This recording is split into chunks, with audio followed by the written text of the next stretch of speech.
Ok, d'accord. Alors, en 2006, le MRCA n'était pas là quand il y a eu des élections dans ce pays. Maintenant, le MRCA est là. Et souvent, les Congolais, en tout cas c'est ce que on a vu en 2006, ne savaient pas voter. Beaucoup votaient parce que M. X a été chanté par des musiciens, M. Y a donné quelque chose là-bas. C'est quoi votre stratégie à vous pour que finalement ce ne soit pas une base qui vient pour chercher 1000 francs, mais que ce soit une base véritablement acquise à votre cause?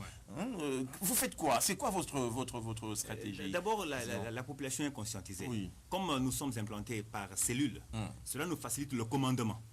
Donc ce n'est pas le président du parti que je suis qui va donner le commandement directement à toutes les masses et ils vont exécuter. Donc nous commandons aux provinciaux, les provinciaux commandent aux urbains, les urbains commandent aux leaders des cellules, et le message passe par là. Et ce message est simple. Donc nous n'allons pas, nous ne permettons pas, nous conseillons à notre peuple de ne pas accepter tout ce qui s'est fait pour un vote qui vient là-bas. Mais nous disons aussi ceci. Si quelqu'un vous offre, c'est que nous sommes, si vous allez en guerre, c'est un exemple que nous donnons, et que l'ennemi a à manger, vous prenez la nourriture de l'ennemi, mais vous combattez pour la cause pour laquelle vous êtes au front. Donc c'est ça. Donc c'est ça le message, le peuple a compris. C'est lui qui donne à manger, le peuple prendra. Mais le peuple votera avec responsabilité cette fois-ci. Là, nous sommes conscients, ça vient d'ailleurs de la base. J'ai eu à rencontrer beaucoup de personnes, que ce soit à l'est ou à l'ouest, comme on essaie de le dire, mais que ce soit à Bukavu, Goma, Kisangani, Mbujimai, Kassa Oriental, Kassa Occidental. Le message est le même. On nous a menti. Cette fois-ci, nous allons voter avec responsabilité. Beaucoup de gens seront surpris. Beaucoup de ceux qui se font des foules aujourd'hui seront surpris. Le peuple suit ce que vous leur donnez, puisqu'ils sont conscients que c'est leur argent. Généralement, ils n'ont pas bénéficié. Donc demain, ils vont sanctionner ceux qui n'ont pas servi.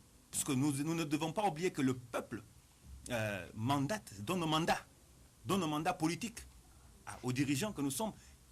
Ici, dans le parti politique où je sers, j'ai un mandat du peuple, de la base, qui m'a voté. Quand on est voté aux institutions nationales, Parlement, présidence, ou encore vous êtes Premier ministre ou ministre sorti d'un gouvernement du Parlement, c'est un mandat du peuple. Ce peuple attend de vous un service de toutes les promesses. Il vous offre un mandat. Et si vous ne répondez pas positivement, le peuple souverain primaire va sanctionner. Donc je pense que c'est un exercice, toute personne, tout acteur politique devra consciemment se demander s'il a vraiment répondu aux besoins du peuple. Et s'il n'a pas, bon, expliquer ouvertement, puisque le peuple n'est pas quand même dupe, expliquez-le, voici ce que nous avons fait, voici ce que nous n'avons pas fait. Ce qui amène aussi à une maturité politique pour dire que nous devons être redevables au peuple. Nous devons rendre compte au peuple. Quand on n'a pas fait comme on l'attendait, mais expliquez-nous pourquoi. Quand on n'explique pas, on laisse au peuple le jugement suprême.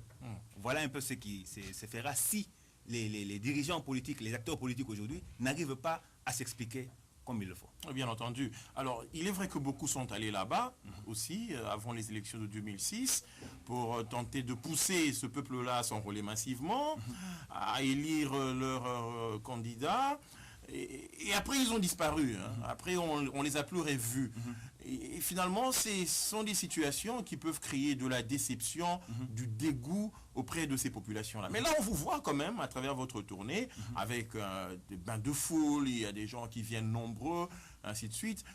Comment c'est quelle population que vous avez rencontrée qui en ont marre des politiques congolais, les populations qui espère quand même qu'il y a une nouvelle classe qui est en train d'émerger et qui garde espoir, ou bon, ils viennent pour chercher 1000 francs ou 2000 francs. Oui, avec nous, il n'y a pas de 1000 francs. Ils peuvent attendre, ils ne les auront pas. Okay. Bien sûr qu'il y a toujours des opportunistes qui vous disent, bon voilà, Mongo, on a faim. Mais on leur dit, écoutez, Mongo, allez-y prendre Mongo près de celui que, si vous êtes conscient que tel a pris votre argent, ou tel, il est suspecté d'avoir pris votre argent, quand il donne, allez-y prendre.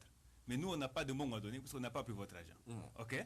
Et puis, nous ne faisons pas ça, mais nous devons quand même être conscients que le peuple ne sait pas se déplacer, ils n'ont pas d'emploi.